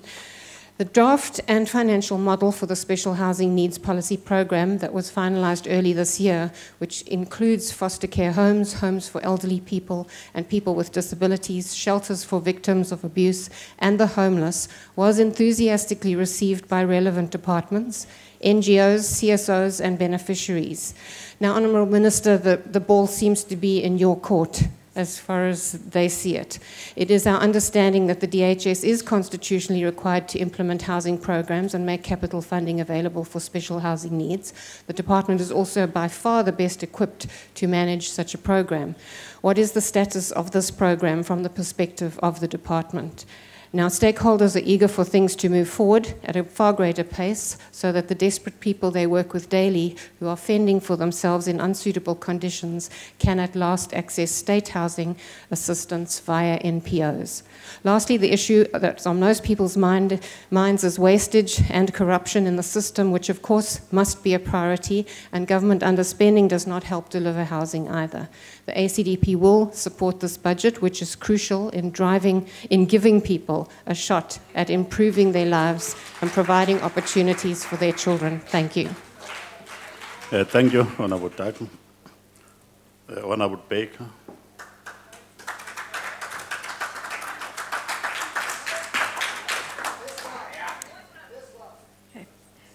Thank you, Honourable Chairperson. Good afternoon, Honourable members and guests. Minister, I think I have a more appropriate theme for your speech, doing less with more. You see, for any plan to be successful, it must be implementable and measurable. And sadly, the Department of Human Settlements leaves much to be desired in both these areas. Non-delivery and underspending, are the two hurdles which this department still needs to overcome in order to achieve its target of creating 270,000 housing opportunities per year, considering that the delivery has declined by 25% over the last 5 years, despite the budget allocation almost doubling. There are a number of reasons the department provides for this poor performance, namely the escalating building costs, agreed, the huge increases in the cost of bulk services, that's water and electricity, agreed, and of course the 36.1% unemployment rate doesn't help the situation at all. However, there are a number of other factors at play here. At the heart of this is the lack of effective monitoring and evaluation of projects in all provinces, as highlighted by the Financial Fiscal Commission and the Auditor General over and over, year after year since 2009. Lack of effective management is a systemic problem, starting right at the top with the ministry and trickling all the way down to local government level. Minister, you spoke about having built a strong foundation. 21 years into democracy, I think that the walls should have been built by now, ready for the roof to go on. You know, Limpopo and Mpumalanga, they clearly lead the pack of the underperformers. With Limpopo, as Honourable Sithole mentioned, losing 500 million of its Human Settlements Development Grant funding during the last financial year due to the inability to spend this money.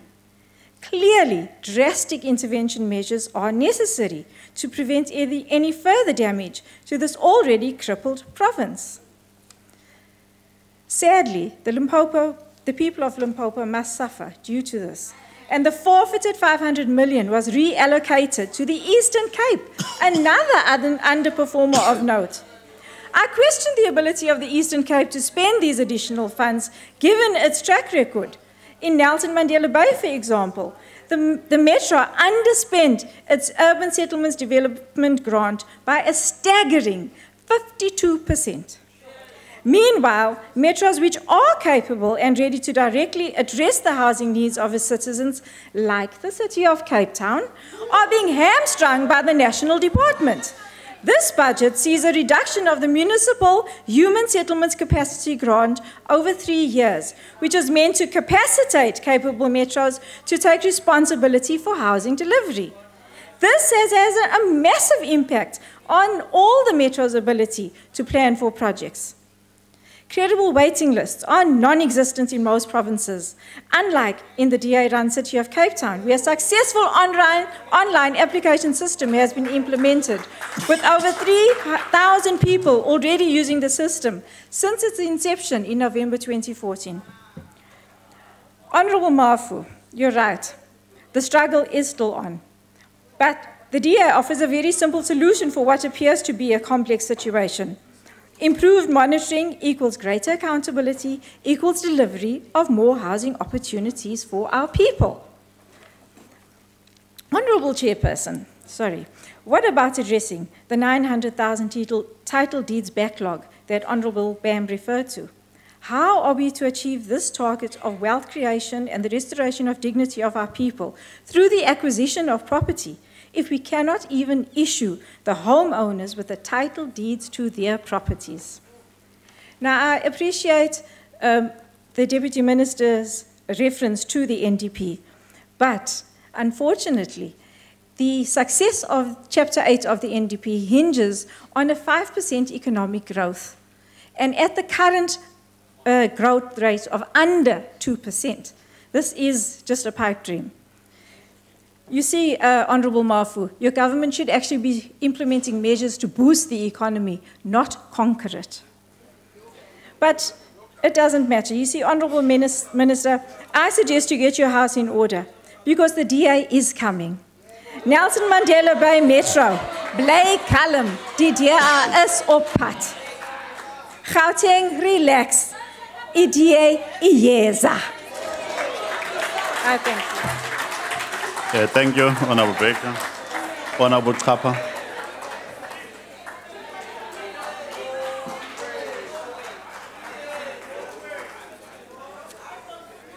Thank you, Honourable Chair, Honourable Minister, Deputy Minister, and Honourable Members, distinguished guests, and ladies and gentlemen. we will keep on reiterating that our people made a commitment 60 years ago in Kliptown that all shall have the right to live where they choose and to bring up their families in comfort and security.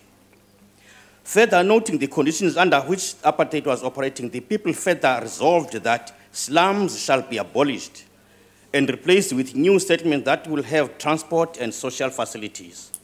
In line with these, we made commitments to our people who voted us into power that we shall ensure that all South Africans have access to adequate human settlements and quality living conditions through programs that provide 1.5 million housing opportunities to qualifying houses. The people have also voted us into power on the basis that we are going to implement the provision of decent human settlements. That makes the issue of human settlement to be part of the center stage in the development path. Therefore, asithethi ke wasithethi into zomqala wethu apha sithetha imfuno zabantu. Let us always remember that in this process, we are addressing the evils of apartheid legacy. So manje simkhwaza lo mtyholi ke athi uba ngaba kanti akafanga ulela manje phamsi inhloko simkhwitshe.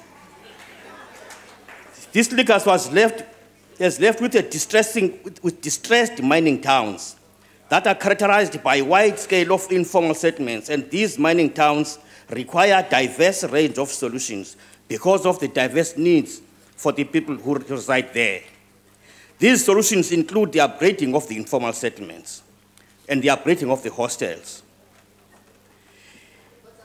Honorable Chair, in his State of Nation address, His Excellency the President has made a proclamation that mining towns will be prioritized and revitalized, and further committed that there will be amounts to revitalize the towns and upgrade the human settlements, the informal settlements.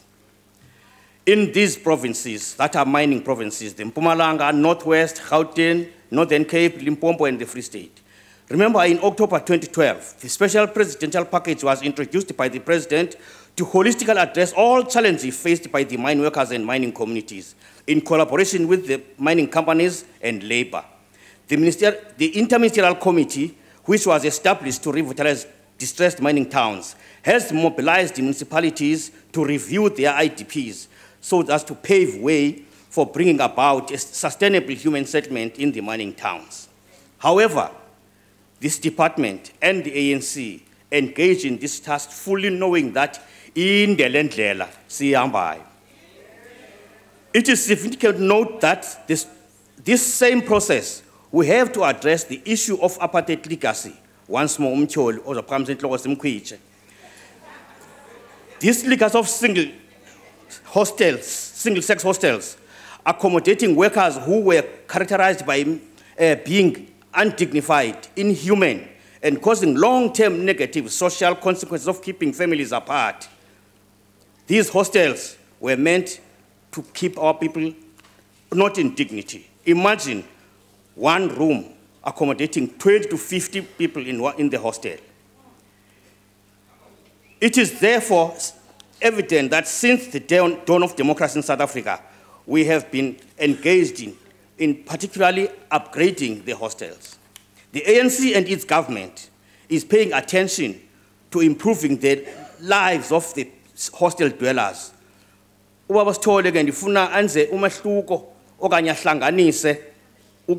you upgrade them, they stop being hostels, therefore you abolish them. In this case, abolish, no upgrading are going to mean the same. The Department of Human Settlement has embarked on the program called the Community Residential Unit Programs, which is geared towards giving dignity to hostels across the country, changing them from accommodating only for males who provide cheap labor. This CRU's program seeks to convert these single hostels into units where an individual can live with a family in a space, and community residents aim to facilitate the provision of secure rental housing.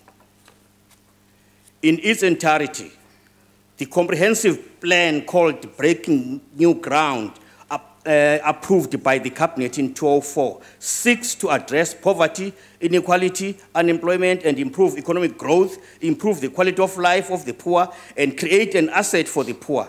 In terms of this plan, housing is seen as a catalyst for achieving a set of broader socio-economic goals, including in the mining towns, and upgraded hostels. Most importantly, this plan seeks to achieve the noble objective of establishing sustainable human settlement in South Africa. Andazi ke onga thina ke sithi ke siyayixhasa le budget. Andazi ke umama uNtongwana kuba ubengekho ke insuku zonke kule committee befana ukuhlala kuyo. Ufanele kungayixhasa. Yaye ke yena uGhana ungxamele ukuba ayofika phaya eBha. Chairperson. On a point of order, Chairperson. Honourable member, just take a seat. Honourable member, what a point of order.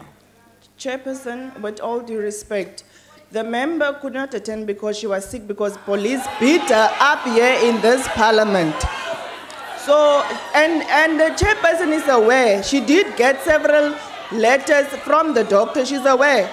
Thank you. She was beaten up by police in this very same parliament, ordered by the speaker. Thank you. Not a point of order. Yes, Honourable Member. Honourable Chair, there's Honourable Ghana, not Ghana. Honourable Member, please, can you refrain to calling us by first name? Honourable Member, let us... Honourable Chair, can I address you? In terms of what rule? No.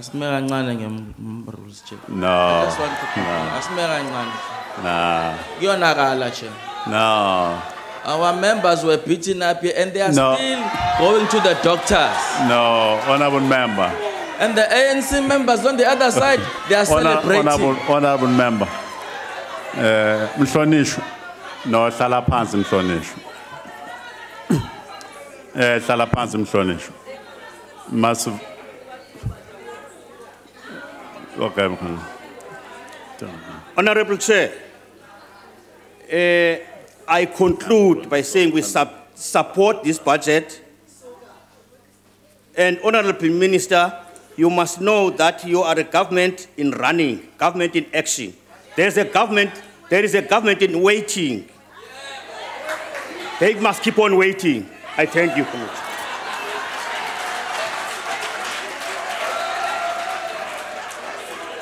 Thank you very much, Honourable Chapa. The Honourable Minister.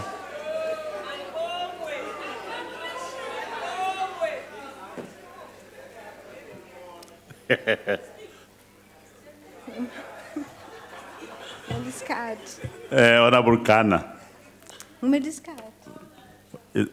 Honourable Ghana. Leave the minister alone. Oh, he couldn't touch me from a punch bowl. Honourable Ghana. Honourable Ghana, allow the minister to speak. Honourable Minister. Take the floor, Minister. Take the floor, Minister.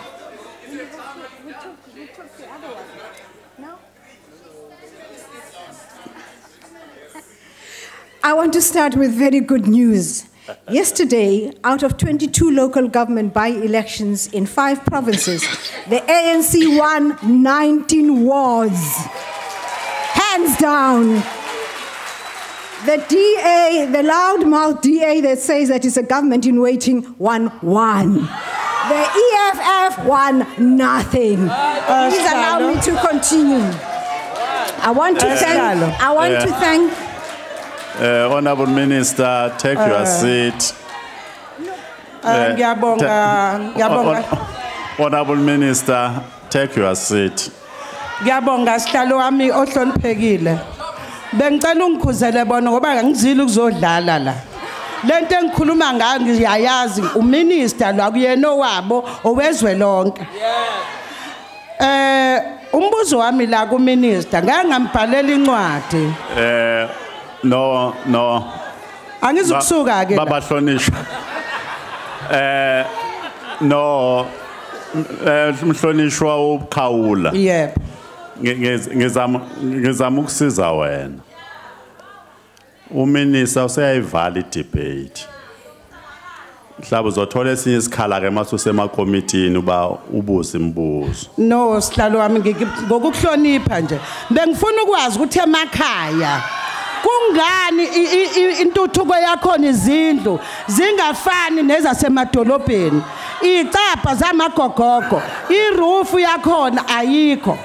Ngibuzela labantu bemjondolo ukuthi bayohlala until on a point of order, Honorable Chairperson. Okwesibili, Honorable Chair. abantu abadala bonempela koze kube nini? Honorable Chair, on a point of order. Yilokho nje mfuna ukwazi. Khawula, ngizama ukukhipha odakeni. Wena usifaka odakeni ngamabomu.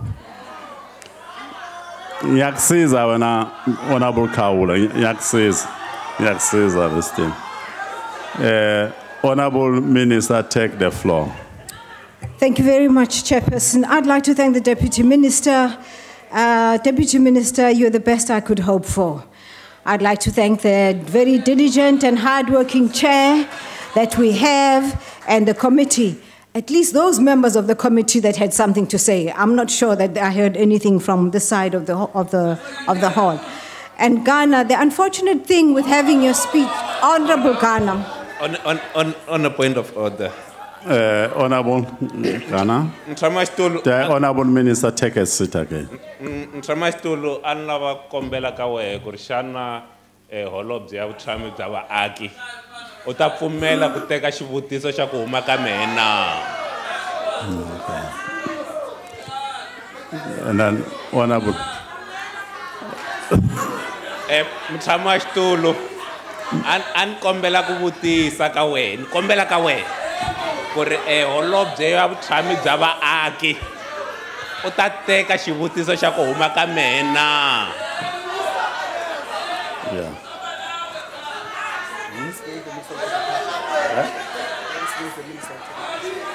No, bahlonishwa.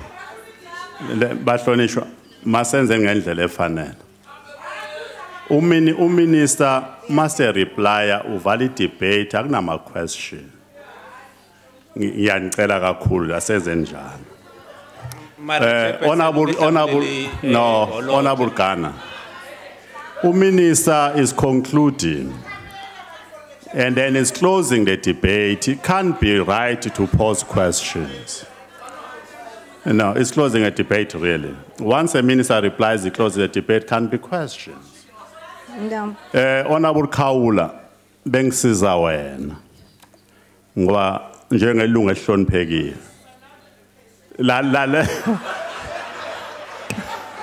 Lalela ke Honorable Khawula. Awuhlale kahle manje ungahluphi umuntu. Honorable Minister, take the floor. Honorable Chair, we have visitors. I wonder what they think of us. Honorable Chair, I wanted to say I did pity Honorable Ghana because all the issues he was wanting to raise and had already written down were answered by myself. So he absolutely had nothing to contribute. I think that the DA deserves the kind of echo that you are in this House. You are the best thing that could happen to them, echoing nothing. I want you, however, Honorable Ghana, to withdraw the lie that you put here about the fact that Gauteng has underspent in its USDG 3.1 billion rands. It is not true. Point of order. And I want you to withdraw that. Honorable Minister. Chairperson, thank you very much. It's unparliamentary to accuse another member of lying in this House. No, yes, sir. I would ask that the Minister withdraws that. Thank you. Honorable Minister, please. What's another word for not telling the truth? He lied. Point of order. Chairperson, yes. It's unparliamentary. The Minister is a veteran in this House. She knows it's unparliamentary. She must withdraw. Honorable Ghana, I will allow you to be able to count beyond your 11 fingers. It was not 3.1, it was... Honorable Minister, you know please withdraw. Honorable Ghana did not lie, but he is badly in need of the ability to count. Point of order. Honorable Steenhuisen. A withdrawal must be unconditional. That is a ruling of this House. The Honourable Minister knows what she's done is unparliamentary. She's I playing for withdraw time. unconditionally. I proceed. Honorable Ghana did not tell the truth. There is no 3.1 billion unspent in Gauteng, and I would like you to correct that. Point of order.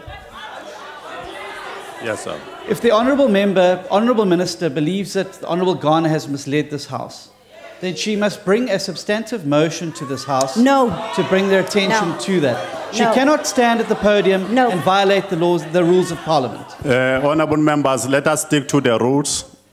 Let us also allow us to hear. The Minister has withdrawn. Honorable Chairperson, it is not... Unconditionally withdrawn. Honorable Chairperson, I am the Minister for Human Settlements.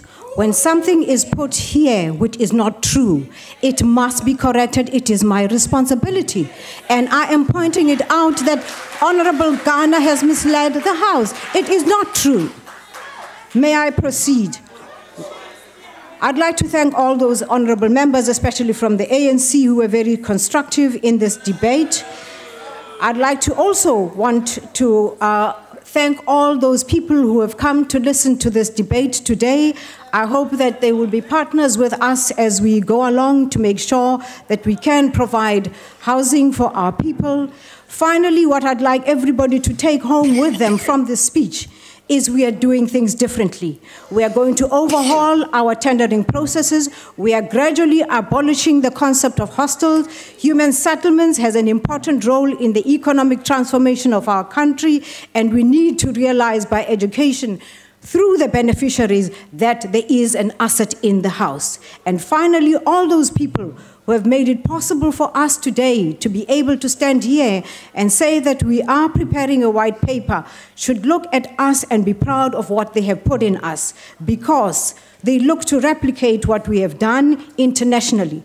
The position we hold in human settlements internationally is of immense importance. No country has achieved what we have achieved in human settlement. None. I'd like to thank my hardworking team of the DG and DDGs who have pledged now to work six days a week instead of 5 days a week. And I hope that as we proceed from strength to strength, we will be that support to the international community that they need. Thank you very much, ladies and gentlemen.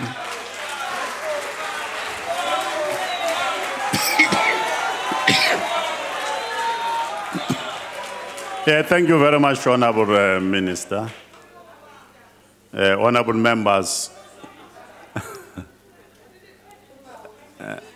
no, Kawula ngithi so withdrawile.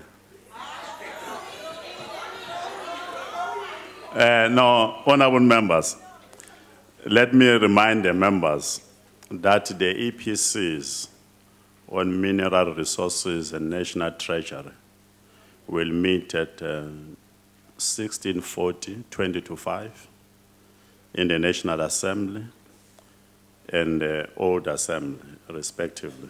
That concludes the debate and the business of these extended public committees. The committee will now rise. Thank you very much, honourable members.